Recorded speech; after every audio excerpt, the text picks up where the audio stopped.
Hello friends, I Purva Agrawal, Assistant Professor in Biani International Institute of Engineering and Technology. Welcome you to all on behalf of Guru KPO. Today I am here to deliver the lecture on the need of, or we can say, the low power design. Now first thing we have to know the need of low power design.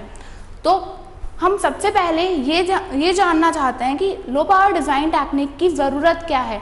First of all, जब भी हम कोई circuit design करते हैं हम तीन basic criteria follow करते हैं कि सर्किट जो भी बने वो कॉस्ट इफेक्टिव हो। सेकेंडली, उस सर्किट का साइज जितना स्मॉल हम बना सकते हैं उतना एज पॉसिबल स्मॉल हो। Third thing, the most important thing is performance of the circuit.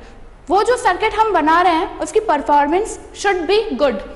Now अब इन तीनों चीज़ों को फॉलो करने के लिए हमें सबसे ज़रूरी चीज़ ध्यान रखनी पड़ेगी कि हम जो उसमें पावर सप्लाई कर रहे हैं उसकी लिमिट क्या होनी चाहिए, कितनी पावर हम उस सर्किट को सप्लाई करें और देन हमें कितना रिटर्न आउटपुट मिले, उस सर्किट की क्या परफॉर्मेंस हो। अगर हम सपोज हायर पावर सप्लाई करते हैं तो क्या होगा, सर्किट का साइज छोटा होगा और साइज छोटे होने पे सर्किट में हीट डिसिपेशन आएगा। हीट डिसिपेशन को हटाने के लिए हमें एक कूलिंग फैक्टर लगाना पड़ेगा या कूलिंग डिवाइस इंड्यूस करनी पड़ेगी। अल्टीमेटली हमारा सर्किट का साइज भी बढ़ जाएगा और उसकी कॉस्ट भी बढ़ जाएगी। और अगर हीट डिसिपेशन को हम रिमूव नहीं करते तो हमारी परफॉर्मेंस इफेक्ट होती है। हीट डिसिपेशन हम दूसरे वर्ड्स में बोल सकते हैं, that's called a power dissipation. Power dissipation किसी भी सर्किट की तीन कंपोनेंट्स पर डिपेंड करती है। फर्स्ट, सर्किट की डायनेमिक पावर पर, सेकंड सर्किट की स्टैटिक पावर पे, थर्ड सर्किट की लीकेज पावर पे। फर्स्ट थिंग, सर्किट की डायनेमिक पावर वो पावर होती है जब सर्किट स्विचिंग एक्टिविटी में आता है। लो पावर से हाई पावर और हाई पावर से लो पावर में जब अपनी स्विचिंग लाता है तो उस पावर को हम बोलते हैं डायनेमिक पावर। और जब अपनी एक्टिविटी लो टू हाई और हाई टू लो के बीच में रखता है तो उसमें कुछ पार्ट पावर का डिसिपेट हो जाता है, उससे हम बोलते हैं dynamic power dissipation. Static power dissipation जब सर्किट एक स्टैटिक कंडीशन में होता है, जैसे सपोज हमने एक इन्वर्टर बनाया, सीमॉस इन्वर्टर जब हम डिजाइन करते हैं there are two type of FET we have to use, that NFET and that's PFET। जब सर्किट NFET और PFET से मिलकर बना होता है और स्टैटिक कंडीशन में होता है तो कुछ पार्ट पावर का ऑटोमेटिकली अपनी वोल्टेज को बूस्टअप करने के लिए यूज करता है और वो पावर डिसिपेट कर देता है।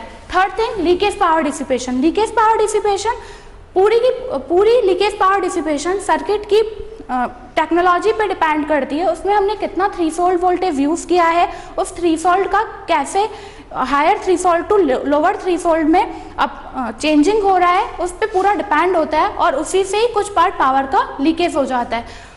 पावर डिसिपेशन अगर हम डिफाइन करें तो हमारे एक फॉर्मूला है पावर डिसिपेशन का। Power dissipation is just equal to हमारा लोड कैपेसिटेंस, हमारी सप्लाई वोल्टेज का क्वाड्रेटिक स्क्वायर एंड हमारा एक्टिविटी फैक्टर और देन फाइनली हमारा क्लॉक फ्रीक्वेंसी। अब पावर डिसिपेशन को हमें रिड्यूस करने के लिए हमें इन 4 फैक्टर्स को रिड्यूस करना पड़ेगा, because we are knowing that all 4 factors are directly proportional to power dissipation. If we increase any one of the factor, then power dissipation is automatically increased. Now for reducing the power dissipation in circuit, we have to reduce the load capacitance, our supply voltage, our activity factor and finally our clock frequency. Some of the technique are for reducing the power. There are basically 4 type of technique for reducing the power. First is traditional technique, second one is dynamic power reduction technique, third is leakage power reduction technique or final some other power reduction technique. Now first 2 technique, that's reduction traditional power and dynamic power reduction technique, we have to use 3 methods. We have to gate the clock or we have to gate the power supply. For this technique we have to use the power and gate as per our need. Now for second method, for reducing the traditional power or dynamic power reduction is variable frequency or variable voltage. Whenever we use the variable frequency or variable voltage, we have to use the frequency and voltage as per our need for circuit requirement. Now coming on the other two power reduction technique, that's a leakage power reduction technique or other power reduction technique. For reducing the leakage power, we have to use the small cell size in the circuit.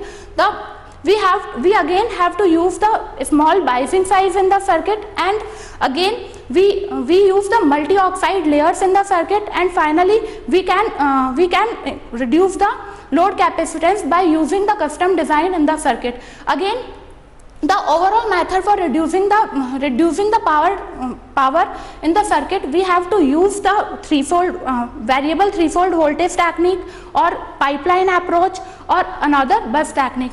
Thank you and thank you. For more detail, visit our website, that's www.gurukpo.com.